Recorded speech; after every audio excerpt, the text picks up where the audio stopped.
thank you everybody who is on for joining us for our, I guess this is our third edition of Commingled, the webinar series that ICS Corporation puts on every month.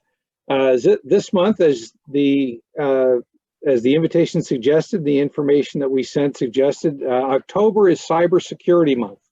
So in light of that, we wanted to bring you some content around cybersecurity.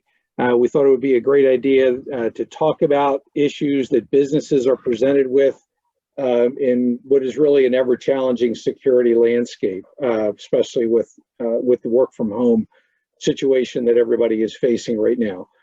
Before we get started, just a little bit of housekeeping. The plan is that we will have some time at the end of this, roughly 2:35, 2:40 or so, for questions and answers from our panelists. You can submit questions. There's a Q&A button on the bottom of your screen. If we see some pressing questions throughout, I can certainly ask them as we go along, but time permitting, we're going to get to all of the questions, do our best to cover everything at the end. I will caution, please be careful using the chat feature, as it may inadvertently go to all attendees, or to me if you're making a comment about the host here. But if you have a question, just hit that Q&A button. So let's get started. With me today, I have two special guests. I'd like to introduce Bill Meyer. Bill is the Chief Operating Officer at TeamLogic IT. TeamLogic provides managed IT services, including cybersecurity, compliance, and assessments for a wide range of companies of all industries and sizes. So Bill, welcome. Thanks, Dennis. Great to be here. Also with us is Chris Francis. Chris is a senior sales executive with 360 Advanced, a leading AICPA certified auditor with specialties in network controls and cybersecurity audits. Chris, also thanks for joining us today. Thanks for having me, Dennis. Great. So let's get started with a question for you, Bill. Bill, as I mentioned, TeamLogic works with clients in a wide variety of industries and various sizes in helping to keep their networks secure. Can you talk for a moment about what your overall opinion is of the approach that businesses take today to the subject of cybersecurity, and how do you see that evolving? Well, first thing is, I think that more businesses are understanding the benefits of having a strong cybersecurity program. People are pretty much aware of the risks, the downtime, the cost of remediation, the idea of having to pay ransomware. These are pretty scary things. But what people are starting to learn more is that the brand reputation, the loss can actually affect your whole business. Imagine having to contact your customers and say that their data might have been stolen from your network. Now, what would that do to your brand reputation? In fact, the biggest change that I've seen this year, it's great when we see sales and marketing companies coming up and saying, how can we become compliant? Where can we put this logo on our website? When can we start telling our customers about this? So, from a positive standpoint, the idea that you're not only protecting your environment, but I think a lot of businesses are starting to realize the benefits and the opportunities it opens up for, supporting their existing clients and also getting new clients. Great. Chris, 360 Advanced, you guys administer a variety of compliance assessments for various industries. How would you classify the state of cybersecurity compliance right now? So, and it's probably everybody's worst fear. In my opinion, it's a moving target.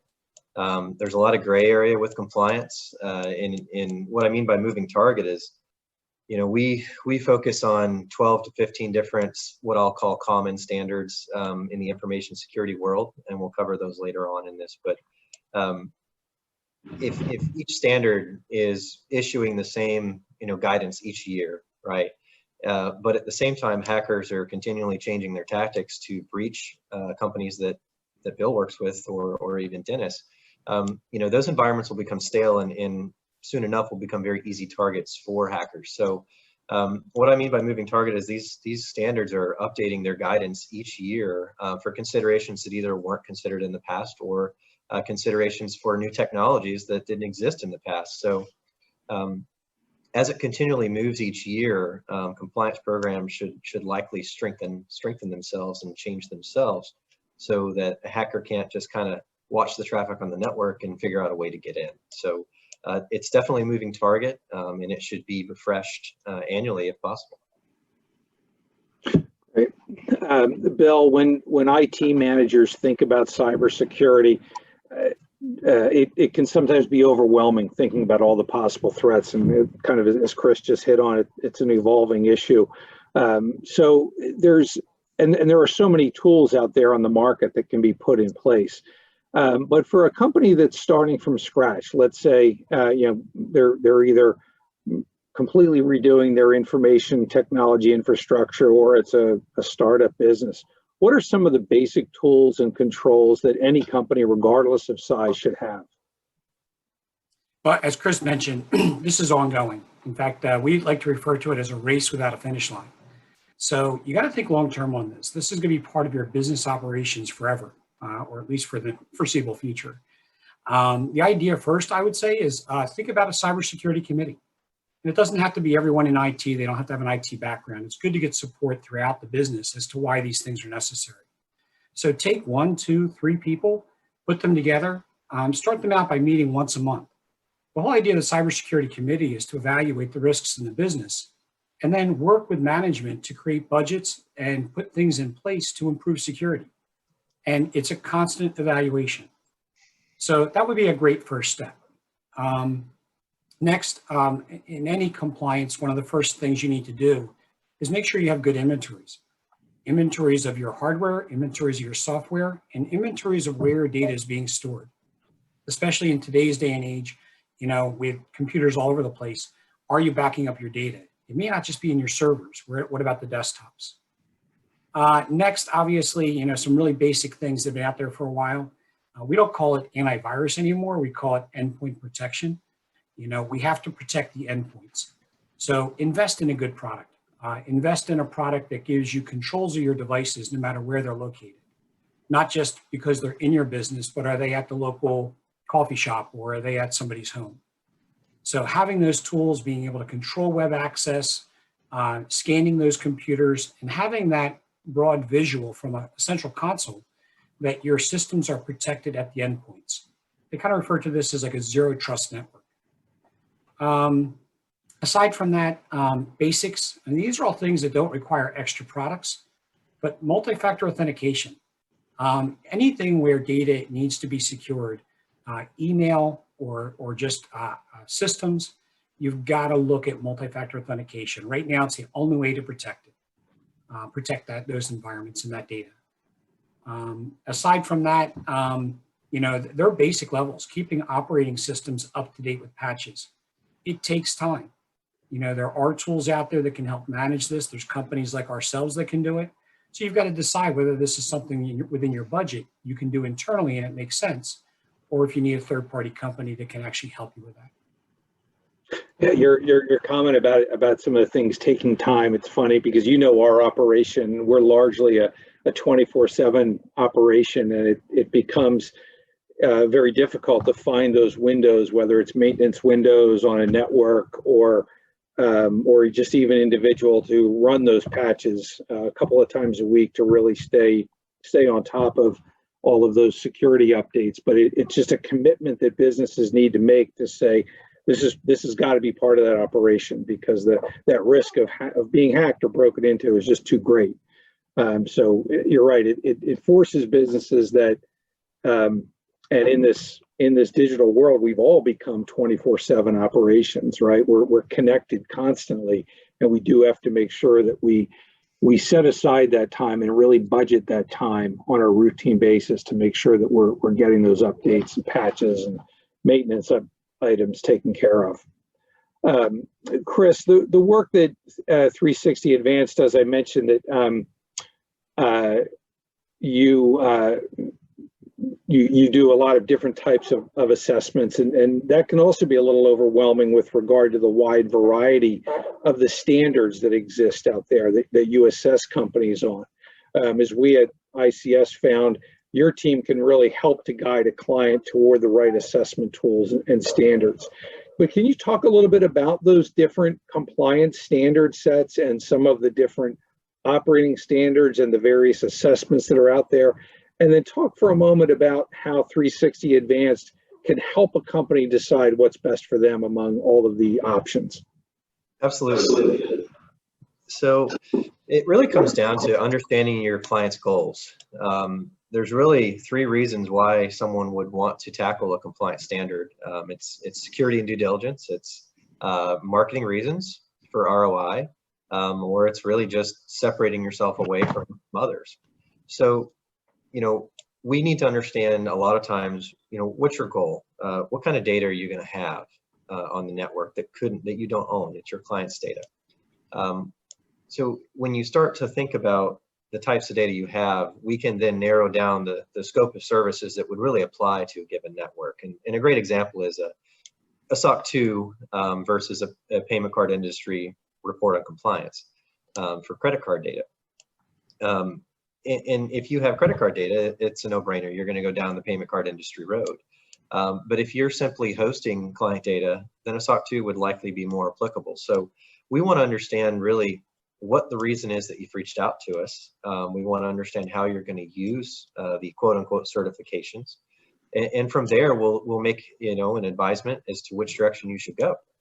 That being said, Dennis, most of the time our clients have already received a mandate from their clients, and they're in a way chasing their tail to try to figure out how they're going to comply with this so that they can win this RFP that's due next week.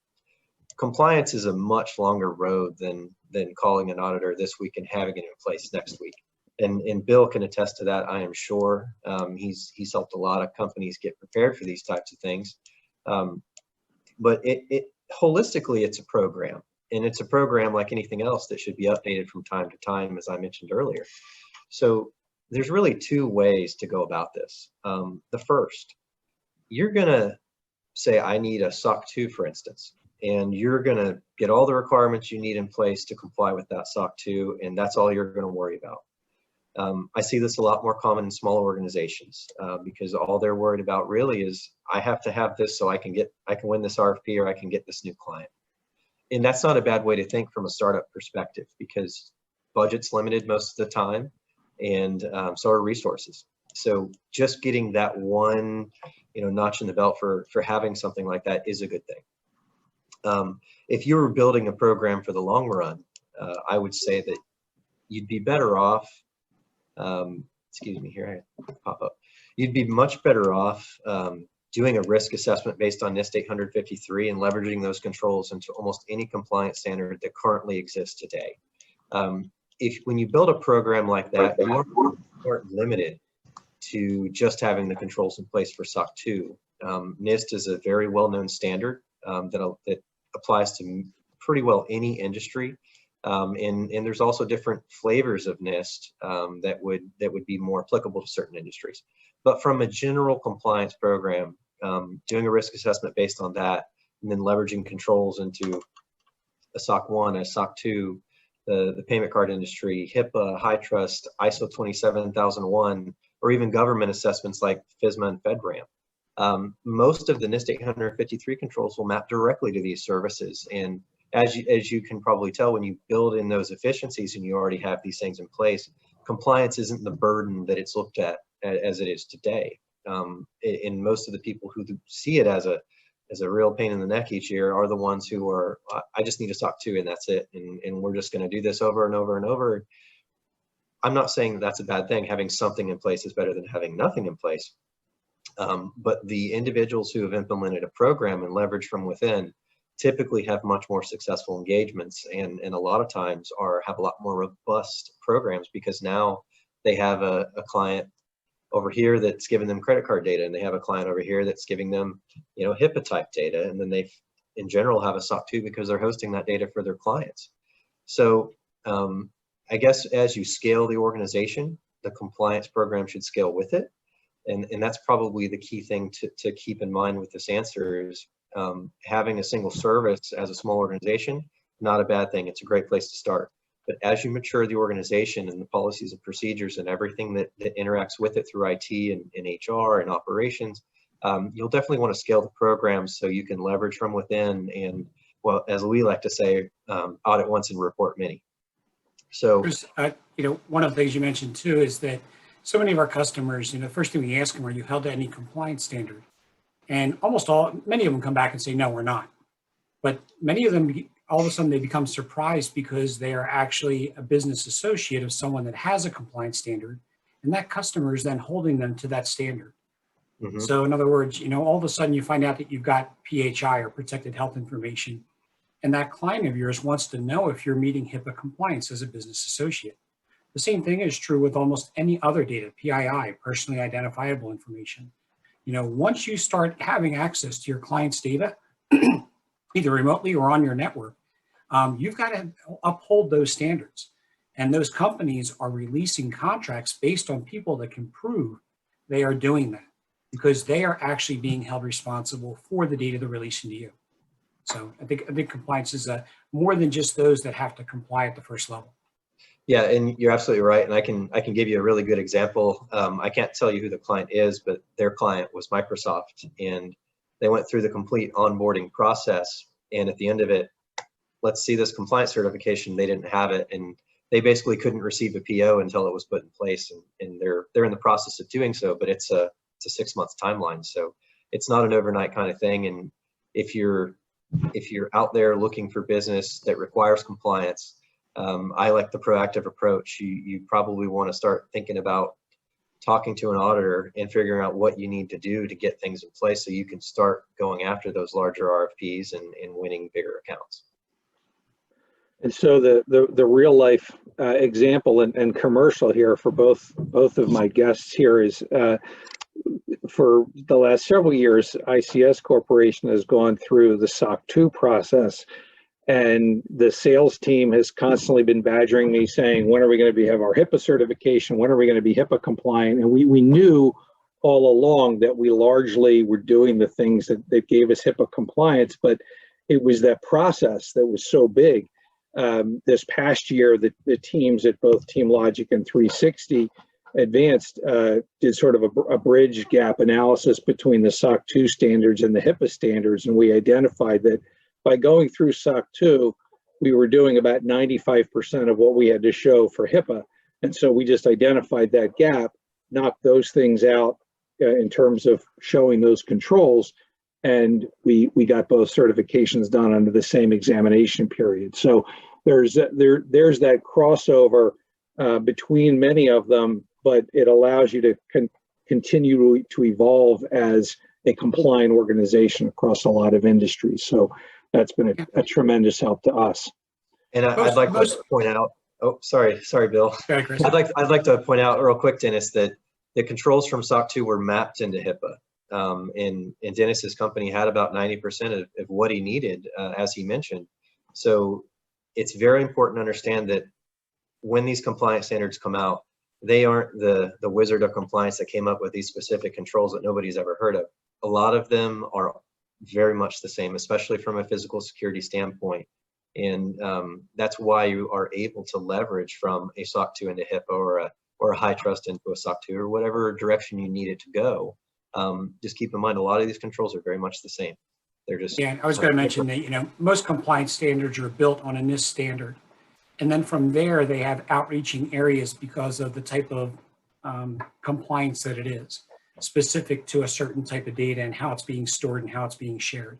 But overall, the NIST standards are a good standard for any business to follow.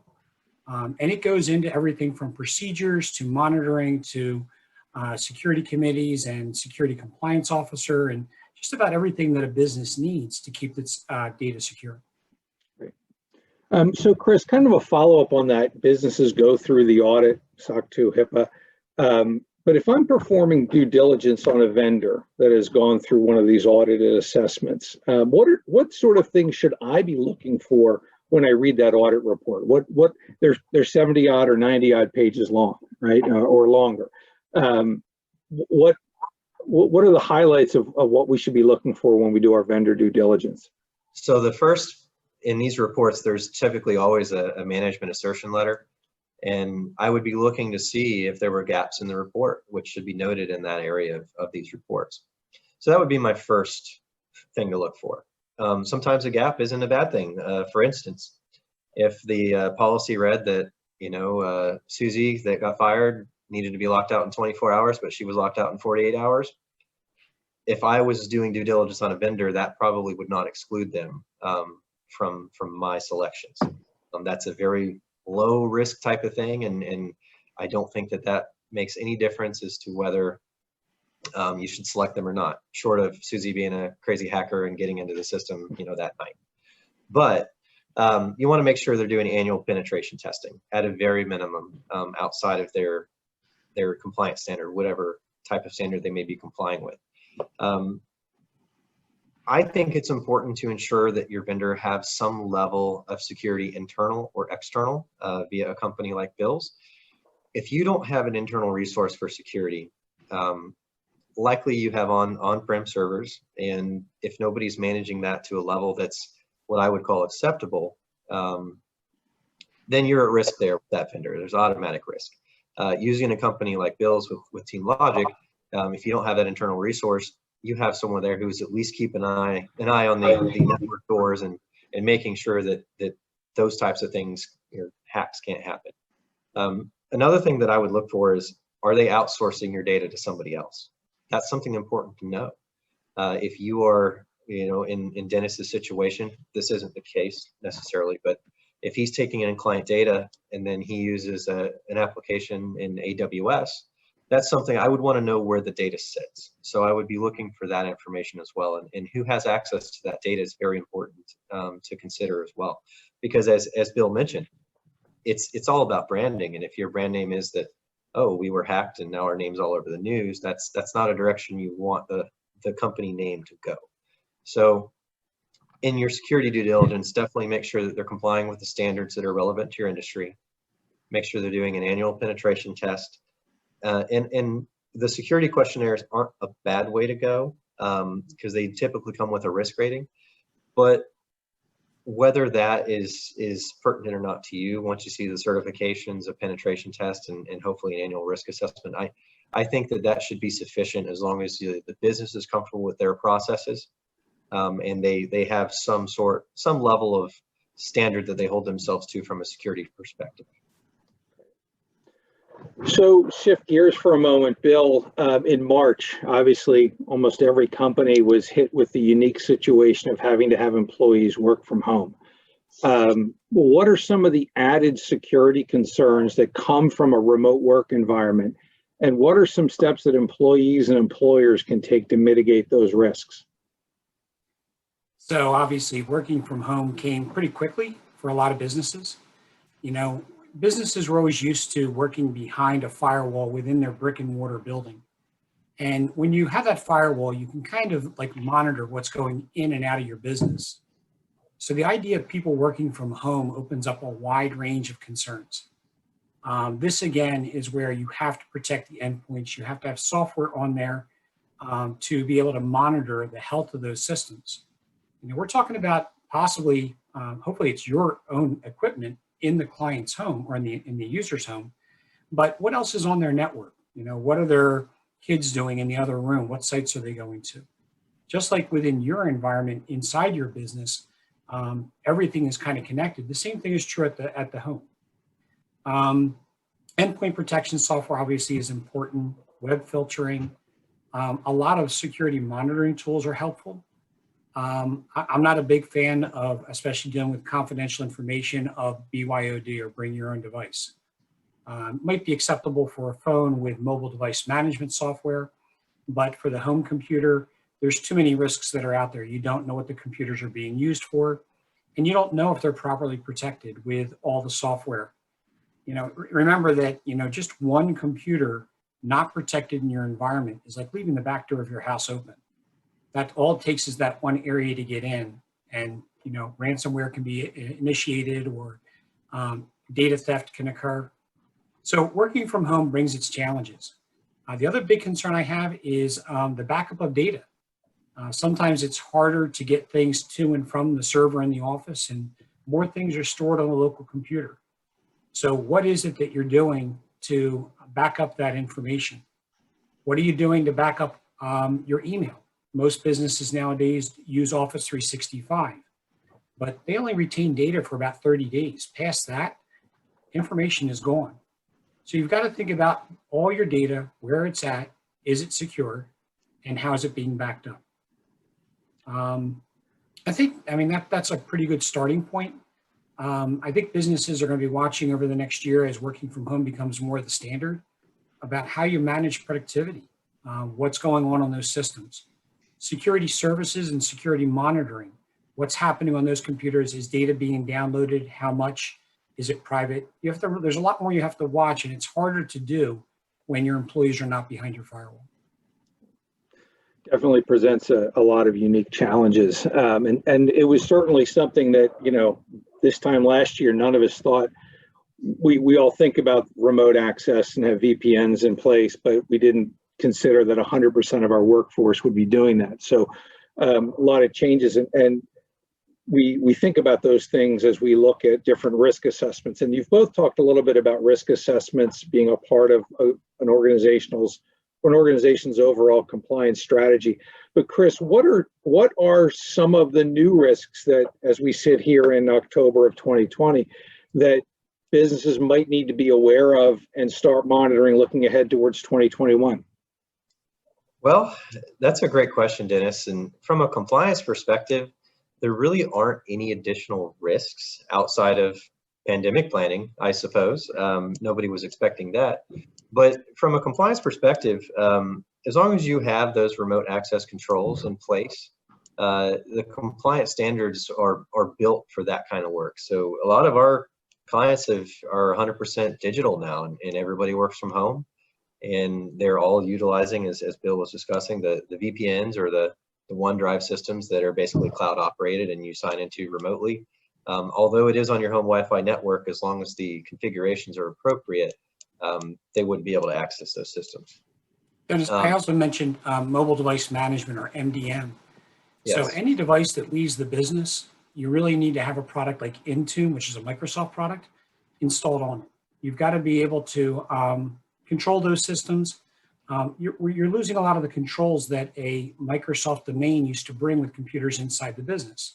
And Intune is starting to stretch some of those controls for security, passwords, and being able to remotely wipe equipment, control users and how they're using the system, what applications are installed. So mobile device management on phones and computers are an important part of that mobile strategy. Yeah. So Chris, you uttered the word cloud a moment ago, which reminded me that one area that I wanted to talk to both of you about and get your opinions on is that concept of a cloud-based infrastructure. And when we at ICS go through different security reviews, we host a lot of our clients, or used to host a lot of our clients to come on site, and we talk about information security. And one of the interesting things that I have found is the differing opinions toward cloud-based infrastructure, even within similar companies in the same industries. So we had two large financial services organizations come in for on-site security audits, and one of them made the comment that they were very happy that we did not use a cloud-based infrastructure, and the other, a larger company, made the comment that they were internally pushing everything to a cloud infrastructure and were very comfortable with it. So from a cybersecurity perspective, what are the challenges and benefits of a cloud infrastructure versus an on-site? I'll throw it out to you, Chris, first, and then Bill, I'd like to get your thoughts on that. Absolutely.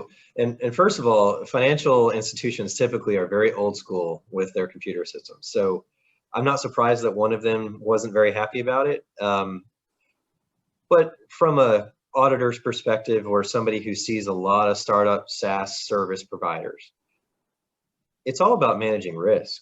And what I mean by that is, if you're a service provider and you have an application, or you're a service provider like Dennis and you're taking on client data that you don't own, I think it's important to weigh the risks of, do you want to have that within your four walls, or do you want to hire that out to a service provider who, and again, this would probably come back to how large the organization is, but let's assume that you're 15 years old, you've got 1,000 employees, and you're trying to scale your systems.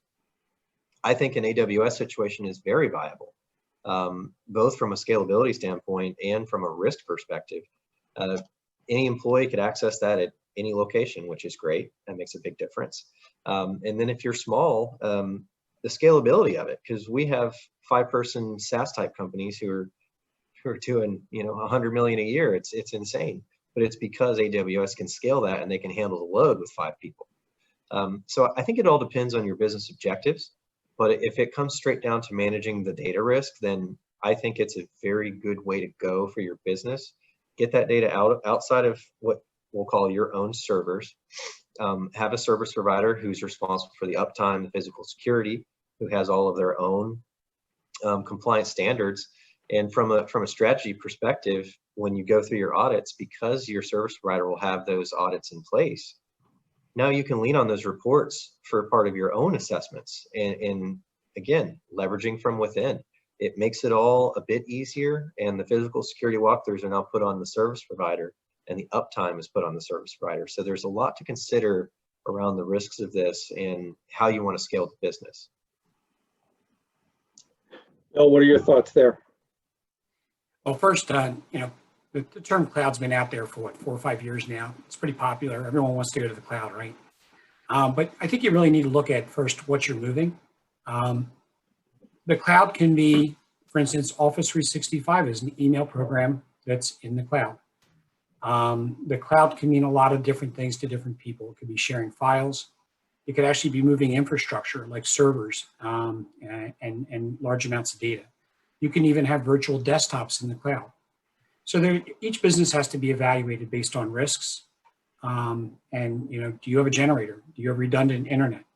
Getting something into a cloud environment provides a little bit better uptime because you're not responsible for managing that hardware and keeping power going to it and stuff. So there's a lot of benefits to going to it. It depends on how mobile your workforce is.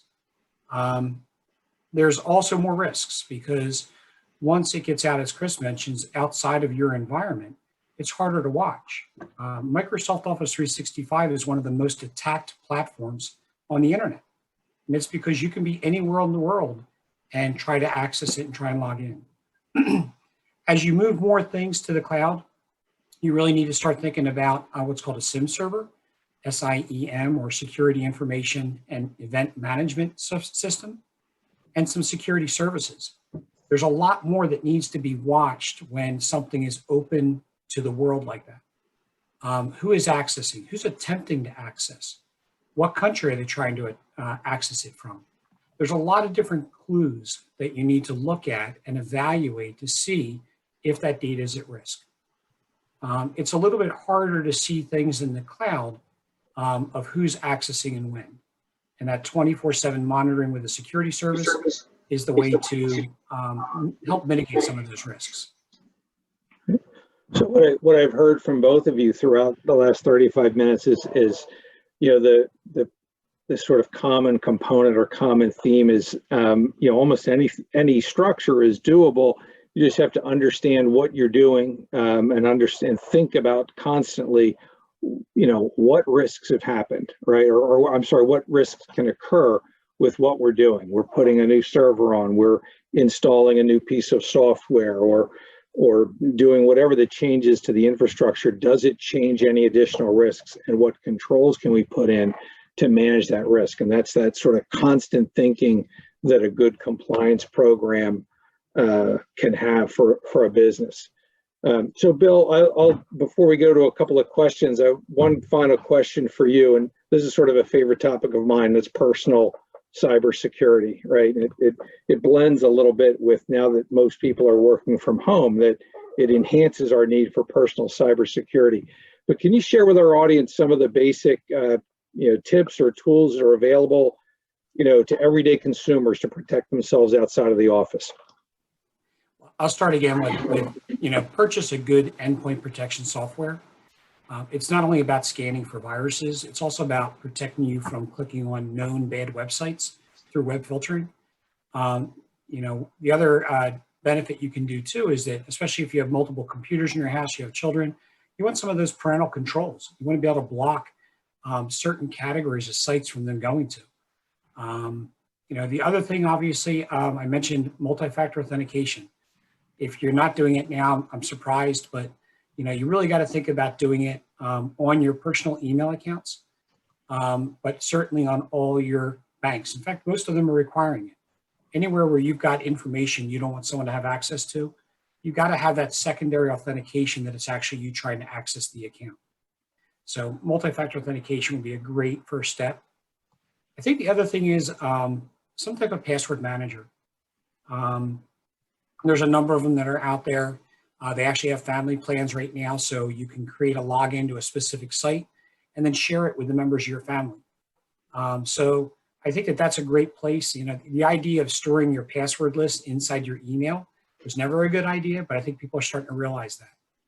When you're sending an email across the internet, it can be captured and read by the most average hacker. So don't think that just because it's an email, it's secure.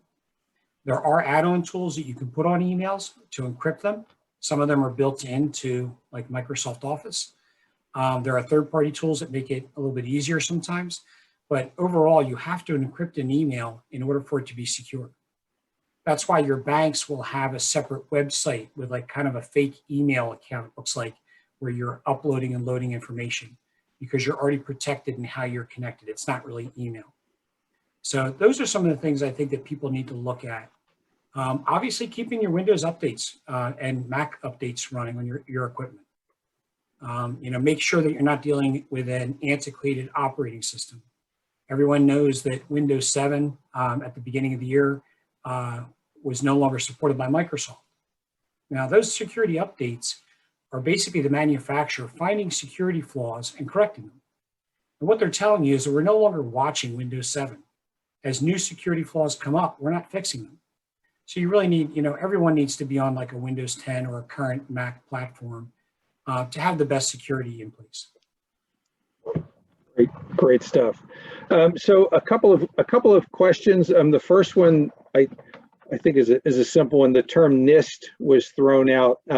What does that stand for? And does anybody have a website I can go to get that information? I don't think you want to. To read NIST standards is challenging.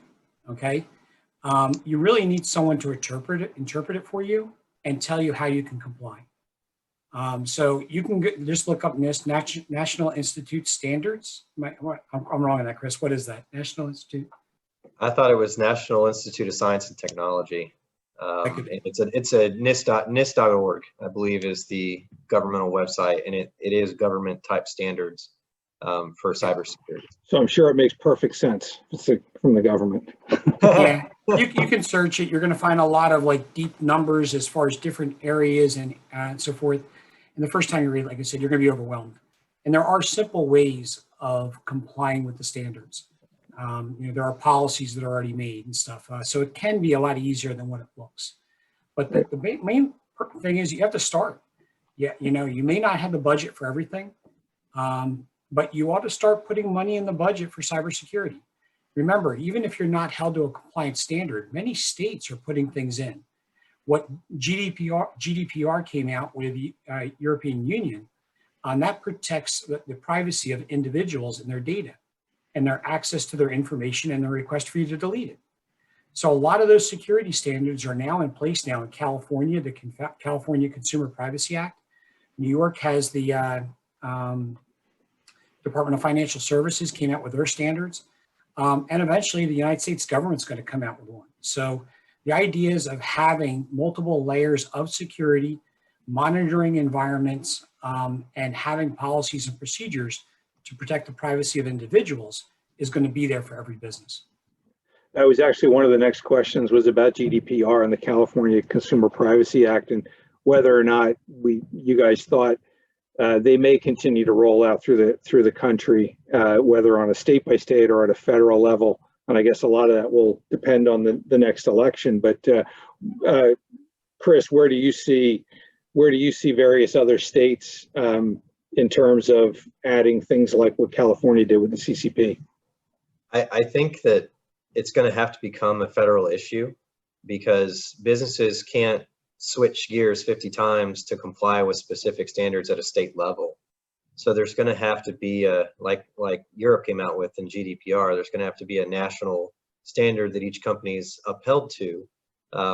And currently there's a much more than just CCPA. If anyone on the panel here is familiar with high trust, there's Texas, there's New York, there's Massachusetts, there's a whole bunch of them that aren't as, household specific that, people hear about on the news for the most part. So there's already a bunch out there. But what I can tell you is the challenges that people are facing is, if they're doing business in 20 different states and they've got basically 20 different, things they have to comply with that have their own subset of requirements that could be 100 requirements each, it ends up being a load of work and a load of things that in the end, if the federal level would just come out with some sort of guidance, I think that it could be accomplished. GDPR is an interesting one because companies all over the world were complying with it, because the rule is if you have European resident data on your systems, you have to comply. That to me might be a little bit of a stretch, but people got in line and they did it. CCPA isn't quite as outreaching.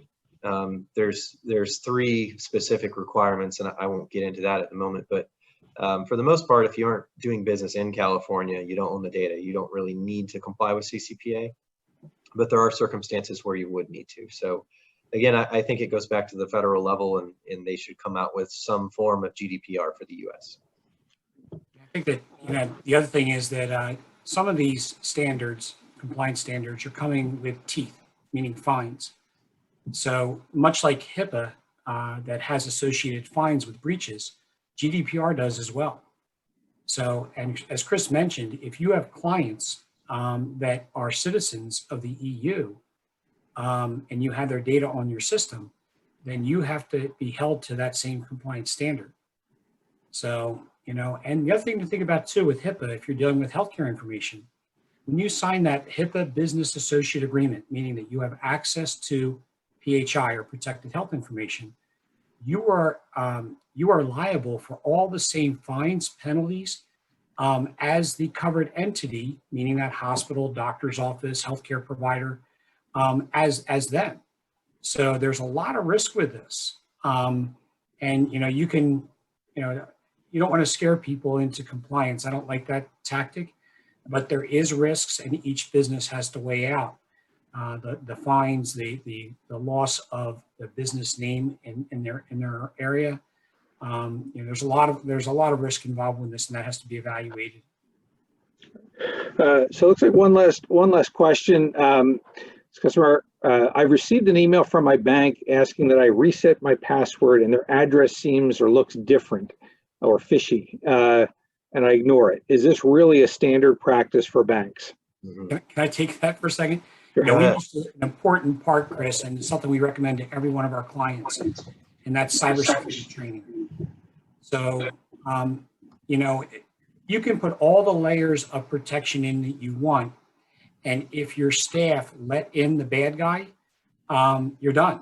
And that ransomware is going to run, the data is going to be stolen, whatever the case may be. So cybersecurity training and recognizing what is a phishing email is an important part of every security strategy. Anytime you get an email, you got to consider it suspect. It sounds like they looked at the specific address, and that's a great way to start. The biggest thing that you can do, though, is never click on the links in the email that it came from, because these things look very real. It may look like your credit card. It may look like your bank, and all they're doing is collecting the information. So if you have concerns, don't go through that email. Go to your link in your browser, your favorites. Go to the one that you know is actually your bank, your credit card. Log in, and if you have questions, submit a question to that company and say, is this real? And I'll tell you that even the most astute network engineers, including myself, have come close to doing the wrong thing. This is very professional. They put a lot of time and effort into it, and it's very dangerous. And you'll give them the keys to your kingdom.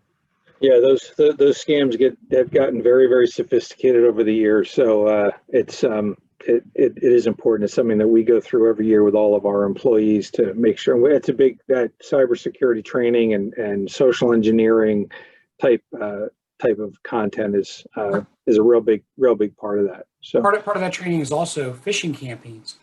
Yeah. So that one of the best ways you can tell how good or bad your staff are by putting out fake phishing attempts and seeing if they open the email. Do they open the attachment? How far do they go? That's going to bring out some of your vulnerabilities. And, you can go back to them and tell them, share some of the statistics. No one wants to be up on that board. But it's a great way of seeing if, you've got weaknesses within your staff that you need to address. Yep. So I think that's it. I don't see any other questions. Bill, Chris, thank you very much for sharing so much great information, for your time this afternoon. To all of our attendees listening, thanks for joining us this afternoon. I hope it was worthwhile. We will be putting this out on our YouTube channel for ICS. So I hope you can share it and with your family, your friends, your coworkers, and keep making sure that we're all protecting ourselves at home and work. Bill, Chris, thank you very much. Thank you. Thanks, Dennis. Take care. Bye.